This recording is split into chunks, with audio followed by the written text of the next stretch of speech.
सुस्वागतम श्रोत्यांनो. आजच्या आपल्या कथेचे नाव आहे सखा शेवगा. लेखक आहेत चंद्रशेखर गोखले. या कथेत त्यांनी एका सासूरवाशिणीचे खूप छानसे मनोगत व्यक्त केले आहे.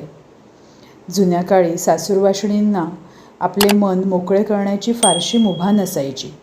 तेव्हा या स्त्रीने कसे एका शेवग्याला आपला परममित्र मानून त्याच्याशी नाते जोडले आहे ह्याची ही सुंदर कथा आहे. ऐका तर मग. अंगणातला फार जुना शेवगा पावसाच्या मारानं कोसळला. आज ना उद्या हे होणारच होते. ते आज झालं. पाऊस लागल्यापासून ती रोज सकाळी उठली की आधी खिडकीतून शेवग्याकडे बघायची. तो आहे म्हटलं की कामाला लागायची.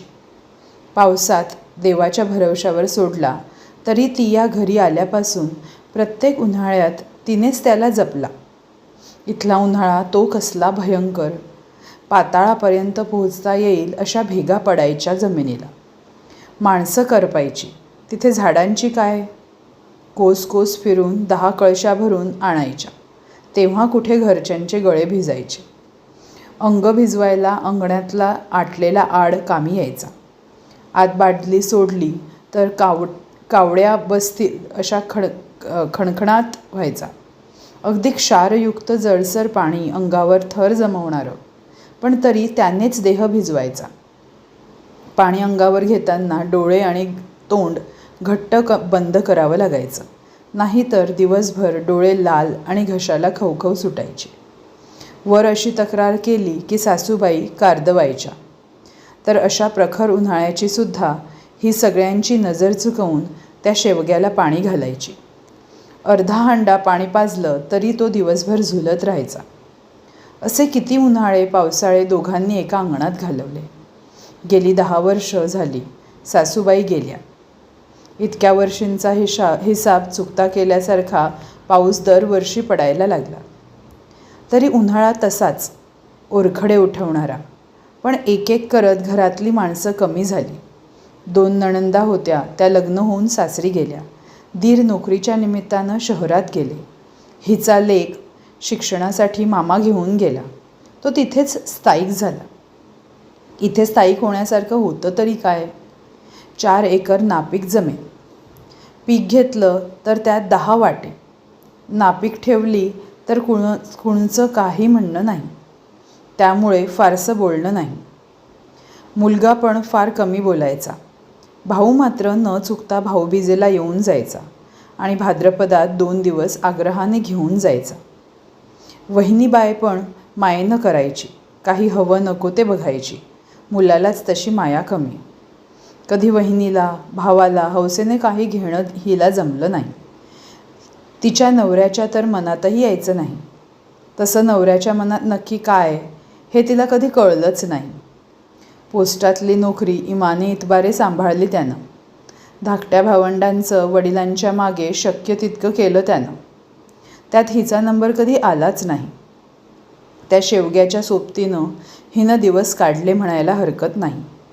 कधी अर्धा हंडा पाणी शेवग्याला देताना बघितलं की सासू दिवसभर बडबड करत राहायची हिला.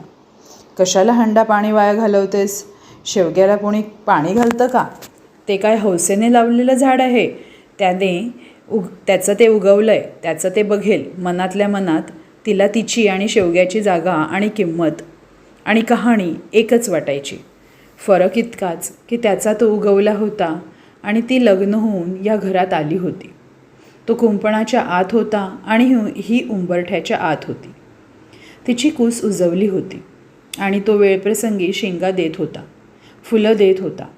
अगदीच कोरडी भाकर खायची वेळ त्याच्यामुळे कधी आली नव्हती. पण म्हणून कोणी त्याचे उपकार मानत नव्हतं किंवा त्याचं अस्तित्व मान्य करत नव्हतं. हिचं पण तसंच होतं. तिला त्याची सवयही झाली होती. कुणाकडून काहीच अपेक्षा नव्हती तिची. पण शेवगा पडला. तिच्या आयुष्यातली ही एक घटना घडली ज्यावर तिला व्यक्त व्हावंसं वाटलं. एरवी काठीला तार लावून शेंगा काढाव्या लागायच्या, पण आज आडव्या पडलेल्या शेवग्याच्या शेंगा हाताशी लागत होत्या. त्या तोडताना तिला खूप भरून आलं आणि तिने खूप खूप रडून घेतलं. शेंगा मोजून बघितल्या. मोजून 16 शेंगा निघाल्या. तिच्या मनात काय आलं कोण जाणे. श्रावणातल्या बांगड्या भरायला नवऱ्याने काही पैसे दिले होते. ते घेऊन ती शाळेजवळच्या फोनपाशी गेली आणि डायरीत बघून बघून तिने आपल्या सगळ्या दीर नणंदांना फोन केले. म्हणाली, दारातला शेवगा पडला. तुम्हाला लहानपणापासून त्याने अगदी रुचकर शेंगा खाऊ घातल्या आहेत. आता शेवटच्या 16 शेंगा आहेत.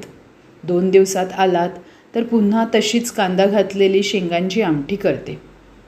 गरम गरम भाकऱ्यासोबत शेंगांची आमटी खाल्लीत तर त्याचा जन्म सार्थकी लागेल असं मला वेडीला वाटतं. मुलासकट सगळ्यांनीच नाही जमणार म्हणून सांगितलं. 1-2 जण म्हणाले, बघतो आम्ही, जमलं तर येऊ. सगळे फोन करून झाले आणि तिला आपण दाखवलेल्या धाडसाचं कौतुक नाही पण आश्चर्य वाटलं आणि धडकी भरली. कोणी नवऱ्याच्या कानावर कागाळी केल्यासारखं हे सांगितलं तर? या भीतीने तिला ताप भरला, हुडहुडी भरली. शाळेजवळच्या वाण्यानं बघितलं तिची अवस्था आणि ओळखलं की या बायडीला बरं नाही आणि आपल्या बायडीला तिला घरापर्यंत सोडून यायला सांगितलं. सांगितल्याप्रमाणे त्याची बायडी तिच्या घराच्या कुंपणापर्यंत आली आणि मागे वळली. तिला वाटलं आपणसुद्धा आता शेवग्यासारखं धारातीर्थी पडणार. पण आपण कुंपणाच्या नव्हे तर उंबरठ्याच्या आतल्या आहोत, तर आपण उंबरठ्याच्या आतच पडायला हवं. कसं बसं त्राण गोळा करून ती घरात शिरली आणि जमिनीवर घोंगडं टाकून ती तशीच आडवी झाली. आता तिला ना कशाची भीती उरली ना आस. तिची आणि शेवग्याची अवस्था अगदी एकसारखी होती. गुंगीत संदर्भहीन काहीतरी दिसत होतं. घशाला मरणाची कोरड पडली होती, पण उठून पाणी प्यायचेही त्राण तिला उरलं नव्हतं. मग तिच्या डोळ्यासमोर गर्दी दिसायला लागली, लगबग जाणवायला लागली. ते अनुभवण्यात ती रमून गेली. कोसळणाऱ्या पावसाचा नादही तिला भासच वाटत होता. जेव्हा धाकटी जाऊ येऊन म्हणाली, बाई जरा उठून बसायचा प्रयत्न करा. कधीच्या पडल्याय, पोटात काही नाही तुमच्या, थोडी पेस घ्या.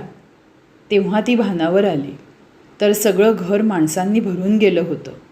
नवऱ्यात तिच्या उशाशी बसला होता तर मुलगा पायाशी. नणंदा आणि जावा चुलीशी होत्या तर वहिनी भाकऱ्या थापत होती. ती शुद्धीवर आल्याचं बघून सगळ्यांनाच आनंद झाला. थोडी पेज पोटात गेल्यावर हिला हुरूप आला आणि नवरा सांगत होता, करमचंदचा फोन आला, तुमच्या बायडीला बरं नाही. आता फोन करत होती तर थरथरायला लागली. मी तसाच निघालो. काय वाटलं म्हणून केशाला फोन केला तर तो म्हणाला, वहिनीचा फोन मला आला होता. मग इतक्यात काय झालं? थांब मी येतो. मग त्याने सगळ्यांना फोन केला आणि बघ तुझा दादा वहिनी सगळे आलेत. तिने घरभर आपली निवलेली नजर फिरवली. समाधानाचा श्वास घेताना शेवग्याच्या आमटीचा खमंग दळवळ तिला जाणवला. तो भास नव्हता.